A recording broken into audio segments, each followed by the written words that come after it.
இன்றைக்கி நாள் ஒரு சந்தோஷமான நாளுங்க. என்ன அப்படின்றத நான் உங்களுக்கு அடுத்தடுத்து சொல்கிறேன். ஷிவானி ப்ரைஸ் வாங்கியிருக்கா. கூடவே பார்த்திங்க அப்படின்னா என்னோடய மாமா பொண்ணும் ப்ரைஸ் வாங்கினான். ஸோ எதுக்காக ப்ரைஸ் வாங்கினா என்ன விஷயம் அப்படின்றத அடுத்தடுத்து நான் உங்களுக்கு சொல்கிறேன். ஜூலை 28 ஷிவானியோட பிறந்தநாள். பிறந்தநாளை வந்து ரொம்ப சிறப்பாலாம் கொண்டாட வேணாம், ஓரளவுக்கு ஜஸ்ட்டு புது ட்ரெஸ் மட்டும் போட்டால் போதுமா அப்படின்னு சொல்லியிருந்தா. செலிப்ரேஷன்லாம் ஒன்று வேணால், புது ட்ரெஸ் போதும் அப்படின்னு சொல்லியிருந்தனால அதுக்கப்புறம் ஒன்றும் பெருசாக அதை யோசிக்கல. அதை பற்றி எங்களோட கம்யூனிட்டியில் பார்த்திங்க அப்படின்னா இந்த 10th வந்து 400க்கு மேலே, 12th வந்து 500க்கு மேலே மார்க் எடுத்தவங்க எல்லாத்தையுமே வந்து ஆர்கனைஸ் பண்ணி அவங்களுக்கு வந்து ஊக்குவிக்கிற மாதிரி, அவங்களோட கல்வியை ஊக்குவிக்கிற மாதிரி ப்ரைஸ் கொடுப்பாங்க. First prize, second prize, third ப்ரைஸ்னு அந்த இதில் அடிப்படையில் கொடுப்பாங்க. மேற்கொண்டவங்களுக்கு எல்லாத்துக்குமே வந்து ஆறுதல் ப்ரைஸ் கொடுப்பாங்க. கொடுத்துட்டு சாப்பாடும் போடுவாங்க. வாங்கின ப்ரைஸ் தான் என்னுடைய மாமா பொண்ணும் ஷிவானி வந்து என்னோட பொண்ணு வாங்கியிருந்தா. ஷிவானி வந்து தேர்ட் ப்ரைஸ் வாங்கியிருந்தா. இதுக்கு வந்து நாங்கள் அப்ளை பண்ணியிருந்தோம். பட் கரெக்டாக ஷிவானி பர்த்டேக்கு நாளே வந்து இந்த ப்ரைஸ் கிடைக்கும் அப்படின்னு எதிர்பார்க்கவே இல்லை.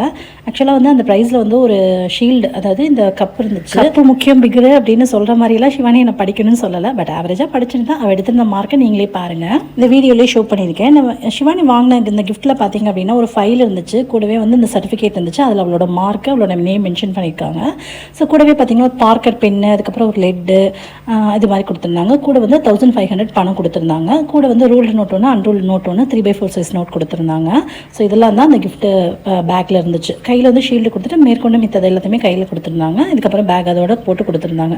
ஸோ இது எல்லாமே தான் வந்துட்டு ஷிவானி வாங்கின ப்ரைஸஸில் இருந்துச்சு. சொல்லப்போனால் ஷிவானிக்கு இது மறக்கவே முடியாத ஒரு பிறந்தநாள் அப்படின்னு தாங்க சொல்லணும். பிறந்தநாளுக்கு கேட்கலாம் வேண்டாம், பெரிய செலிப்ரேஷன்லாம் வேணாம் அப்படின்னு நினச்சிட்டு இருந்தாங்க. எங்களுக்கு நாளே ப்ரைஸ் வந்து கோயிலில் வச்சு ஒரு ப்ரைஸ் கிடைச்சது எனக்கு ரொம்ப ரொம்ப மகிழ்ச்சி.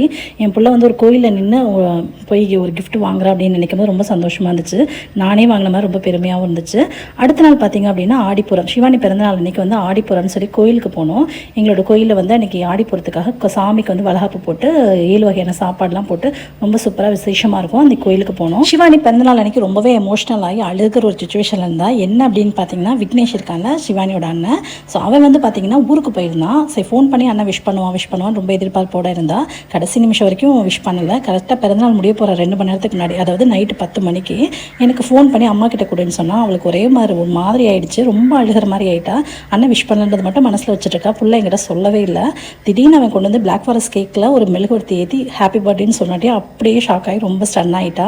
அவளுக்கு பிடிச்ச பிளாக் ஃபாரஸ்ட் கேக்கு கூடவே அவங்க அண்ணனோட விஷஸும் கலந்து எமோஷனல் ஆகி அழுக ஆரம்பிச்சா. எனக்கு மறக்கவே முடியாத பிறந்தநாள், ரொம்ப சர்ப்ரைஸாக இருந்துச்சுன்னு சொல்லிட்டு கோயில் ஆடிப்போகிற விசேஷம் முடிஞ்சு சாப்பிட்டு வீட்டில் வந்து இது மாதிரி தான் செலிப்ரேட் பண்ணோம். எனக்கு ஹாப்பியாக இருந்துச்சு அன்றைக்கி டே. சிவானியோட பர்த்டே செலிப்ரேஷன் எப்படி இருந்துச்சுன்னு வீடியோ லாஸ்ட்டில் அட்டாச் பண்ணியிருக்கேன் பாருங்கள். உங்களுக்கு உங்களுடைய லைஃப்பில் ஏதாவது மறக்க முடியாத சந்தோஷமான எக்ஸ்பீரியன்ஸ் இருந்துச்சா மறக்காம நம்மளோட கமெண்ட்டில் ஷேர் பண்ணிக்கோங்க. எனக்கு அண்ணன் கிடையாது. ஸோ அண்ணன் தங்கச்சி பாண்டிங் எப்படி இருக்கும் அப்படிங்கிறத உங்களுக்கு ஏதாவது எக்ஸ்பீரியன்ஸ் இருந்தால் கமெண்ட்டில் ஷேர் பண்ணுங்கள். தேங்க்யூ.